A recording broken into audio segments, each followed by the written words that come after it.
नमस्कार, आपका स्वागत है हमारे इस चैनल गीता गुरु ज्ञान पर। आप सभी व्रती को करवा चौथ की हार्दिक शुभकामनाएं। अखंड सौभाग्य और सुखी वैवाहिक जीवन की कामना के लिए करवा चौथ का व्रत रखा जाता है। हिंदू पंचांग के अनुसार यह व्रत हर वर्ष कार्तिक मास के कृष्ण पक्ष की चतुर्थी तिथि को मनाया जाता है।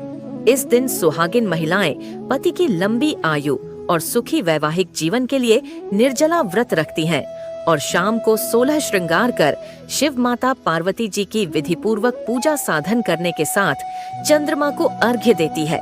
इसके बाद अपना व्रत पानी पीकर खोलती है।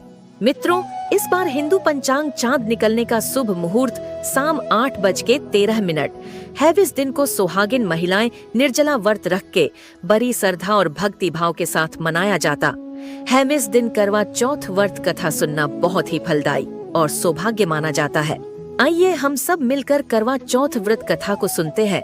प्राचीन काल की बात है। एक नगर में एक साहूकार रहता था। उसके 7 बेटे और एक छोटी बेटी थी जिसका नाम करवा था। सातों भाई करवा से बहुत प्रेम करते थे, यहाँ तक कि वे पहले उसे खिलते और बाद में स्वयं खाते थे। फिर समय बीता, सातों भाइयों ने मिलकर करवा की शादी अच्छे घराने में करा दिया। करवा बहुत कुशल जीवन व्यतीत करने लगी। कुछ समय बाद करवा चौथ का दिन आया।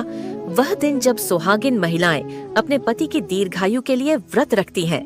करवा अपने ससुराल से मायके आई हुई थी। साहूकार की 7 बहुएं अपने पति की लंबी आयु के लिए व्रत रखी, जिसे देखकर करवा भी अपने पति की लंबी आयु के लिए व्रत रखी। सभी महिलाएं दिन भर निर्जला उपवास रखकर शाम का इंतजार करने लगी ताकि चांद देखकर वह अपना व्रत खोल सके। जब शाम को 7 भाइयों अपने घर आया तो वह देखा कि उसकी बहन भूख प्यास से बहुत व्याकुल थी। 7 भाइयों खाना खाने के लिए जब बैठा तो वह अपने बहन से खाना खाने के आग्रह करने लगा, लेकिन उसकी बहन करवा ने बोली कि आज उसका करवा चौथ का निर्जला व्रत है और वह खाना सिर्फ चांद को दर्शन और उसे अर्घ देकर ही खाना खाएगी। परंतु संध्या के समय जब चांद निकलने में देर हो रही थी, 7 भाइयों ने छोटी बहन की यह पीड़ा देखा नहीं जा रहा था। वह अत्यधिक कमजोर होने लगी। उसे प्यास और भूख से चक्कर आने लगा। यह देख उसके 7 भाइयों का हृदय पिघल गया। 7 भाइयों ने सोचा, हमारी प्यारी बहन भूख से व्याकुल हो रही है। चांद तो अभी देर में निकलेगा, क्यों न कोई उपाय करें ताकि वह व्रत खोल सके। सबसे छोटे भाई को एक उपाय सुझा। वह तुरंत पास के जंगल में गया।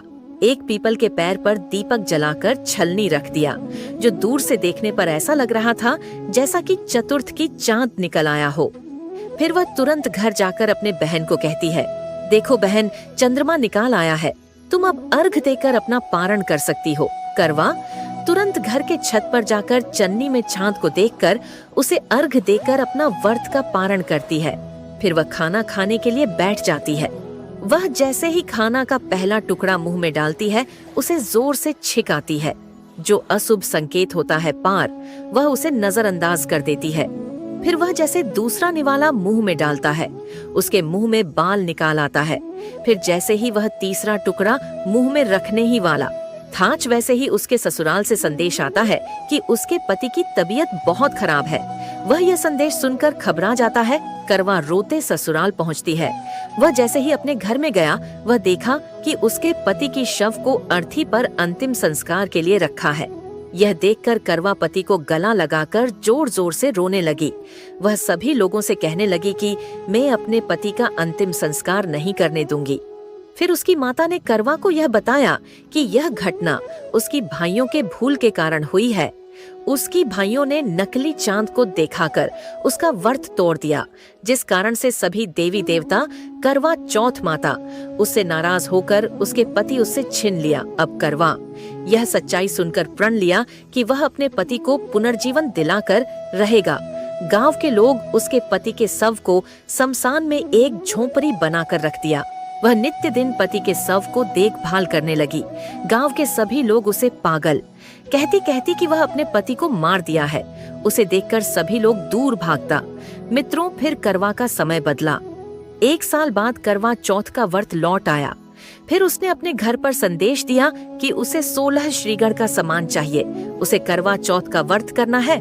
उसकी सास यह सुनकर कहने लगी कि वह पागल है, परंतु फिर भी उसके सास करवा चौथ के दिन करवा के छोटी ननद को कहा कि भाभी को 16 श्रीगढ़ का सभी सामान दे। आओ, फिर करवा ने करवा चौथ के दिन सुबह में स्नान करके पूजा का आसन लगाकर करवा चौथ माता की पूजा करने लगी। फिर शाम को चंद्रमा को देखकर उसे अर्घ देकर चौथ माता से पति की पुनर्जीवन का गुहार लगाने लगी। चौथ माता भी करवा की भक्ति और तपस्या को देखकर प्रसन्न हुई। वह करवा के सामने तुरंत प्रकट हुई और बोली, बेटी में तुम्हारी भक्ति और तपस्या से प्रसन्न हो। बोले, तुम्हें क्या वर चाहिए? करवा ने माता को प्रणाम किया और बोली, हे माते, मुझे कुछ नहीं चाहिए, मुझे मेरा पति वापस कर दो। फिर चौथ माता ने करवा की बातों को सुनकर बोली, ला, मुझे सिंदूर दे, बिंदी दे, काजल दे। ऐसा करते करते चौथ माता ने करवा से 16 श्रीगढ़ की सामान मांग लिया। फिर चौथ माता ने करवा से बोली, तू तो सारी तैयारी करके बैठी हुई है, मुझे लगता है तुझे कोई सिखा के गया है। करवा बोली, नहीं माँ, मुझे कौन सिखाएगा मित्रों। फिर चौथ माता में अपनी आंखों से काजल निकाल, नाखून से मेहंदी निकाल, मांग से सिंदूर निकाल, फिर तीनों चीजों को ओंगली से करवा के पति पर छींटा मार दिया। वह तुरंत जीवित होकर खारा हो गया। ये देखकर करवा अपने पति से लिपटकर रोने लगी। फिर जाते जाते चौथ माता करवा के घर पर पैर मार गई, जिससे उसकी झोपड़ी तुरंत महलों में बदल गई दिया।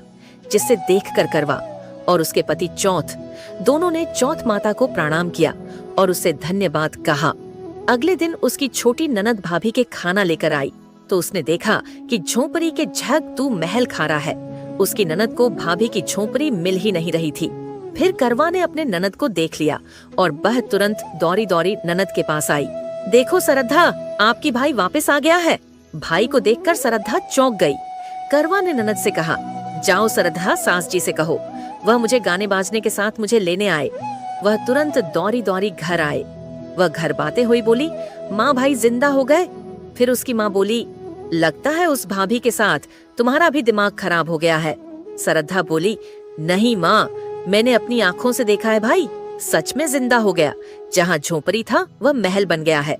भाभी बोली, है मुझे गाने बाजे के साथ मुझे लेने आए। फिर सभी घर वाले गाने बाजे के साथ अपने बेटे को लेने पहुँचे। बेटे को जिंदा देखकर सास बहू के पैर छूने लगी, बहू सास के पैर छूने लगी। बहू बोली, देखो माँ, आपके बेटा आ गया। सास बोली, मैंने अपने बेटे को साल भर पहले ही भूल गया थाक, परंतु वह तो ही थी जो इसे वापस लेकर आई।